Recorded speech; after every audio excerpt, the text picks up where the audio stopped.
Hello, everyone. This is Tom Fox. I would like to welcome you to the Sunday Book Review. The Sunday Book Review is the series where I discuss books which impact the compliance practitioner, the legal professional, and the business professional. I hope you will enjoy this episode. January 20, 2020, the Martin Luther King Jr. edition. First up, from the Wall Street Journal, a very interesting article that the phrase America First has morphed into America Alone.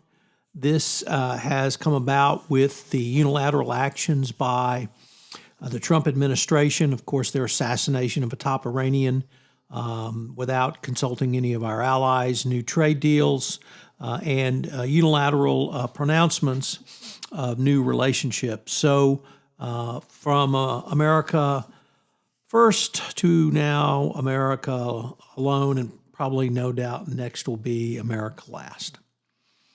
Next up, an equally depressing article from the Houston Chronicle.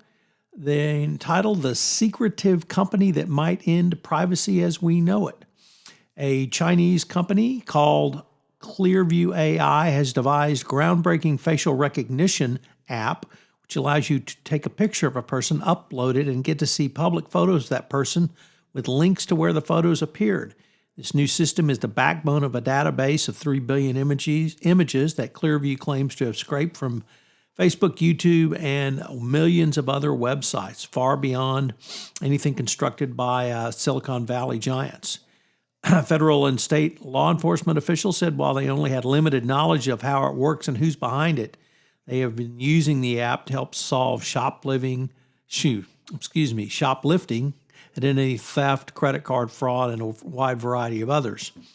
But now it is coming under significant scrutiny going forward. In the New York Times Sunday edition was just an absolute damning article about the looting of the country of Angola by the family of the former prime minister, more specifically his daughter Isabel dos Santos. She is Africa's richest woman with a net worth estimated to be over $2 billion. And the absolutely damning thing was the look at companies that had facilitated her looting of Angola, basically through shell companies. These include Boston Consulting Group, McKinsey & Company, and Price Waterhouse, now PwC.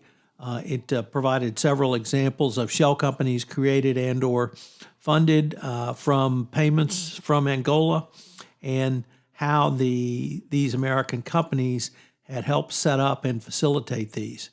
It's going to be interesting to see if there's any fallout for these U.S. companies. Of course, McKinsey is still in hot water over its actions with the Gupta family in South Africa, PwC as well. So it's going to be very interesting to see if these companies' actions will get them into trouble. And finally, from the Washington Post, an article on worker burnout. It said worker burnout is real and how to spot it. If you're in a high-stress job, it may be hard to recognize the symptom, but it's important to be aware when long-term pressures are causing permanent harm and permanent damage, not only to the employee, but what employers need to understand is how much damage it can do to the company as well. Many companies still are in the dark ages and simply say toughen up. And certainly working in the energy space, that is the way that many energy companies deal with this. But of course, a more enlightened approach would be to try to identify the symptoms before they occur and then help the employee, because if you can get the employee back before burnout, you're going to have a much more productive and loyal employee going forward. So interesting article, certainly something to consider, particularly in winter when many of these happen. So I hope you will think about Martin Luther King today. Thank you for listening. Hope you have enjoyed this episode of the Daily Compliance News, which is a production of the Compliance Podcast Network and a proud member of C-Suite Radio. Thanks again.